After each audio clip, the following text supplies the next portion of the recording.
శ్రీ సత్యసాయి జిల్లా పుట్టపర్తిలో పీజీఆర్ఎస్ కార్యక్రమంలో అందిన ప్రజా సమస్యలను నిర్లక్ష్యం చేయకుండా పరిష్కరించాలని జిల్లా కలెక్టర్ ఏ శ్యాంప్రసాద్ అధికారులను ఆదేశించారు. సోమవారం పుట్టపర్తి కలెక్టరేట్లోని పీజీఆర్ఎస్ హాల్లో ప్రజా సమస్యల పరిష్కార కార్యక్రమం నిర్వహించారు. ఈ కార్యక్రమానికి జిల్లా కలెక్టర్ ఏ శ్యాంప్రసాద్ తో పాటు joint collector M Maurya Bharadwaj, RDO Suvarna, DRO Suryanarayana Reddy, SDC Ramasubbaiah హాజరై ప్రజల నుండి అర్జీలను స్వీకరించారు. ఈ సందర్భంగా జిల్లా కలెక్టర్ మాట్లాడుతూ ఫిర్యాదుదారుల విజ్ఞప్తులను సంబంధిత శాఖల అధికారులు క్షేత్రస్థాయిలో స్వయంగా పరిశీలించి పారదర్శకంగా విచారణ నిర్వహించి నిర్ణీత గడువులోపు అర్జీదారుడు సంతృప్తి చెందేలా సమస్యలను తప్పనిసరిగా పరిష్కరించాలని స్పష్టం చేశారు. ప్రజా సమస్యల పరిష్కారంలో అలసత్వం వహించవద్దని అధికారులకు సూచించారు.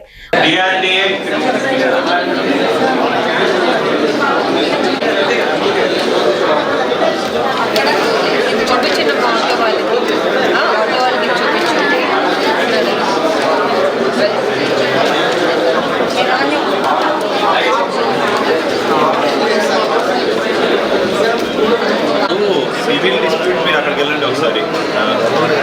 కోర్టు అడ్వకేట్ ఉన్నారు కదా.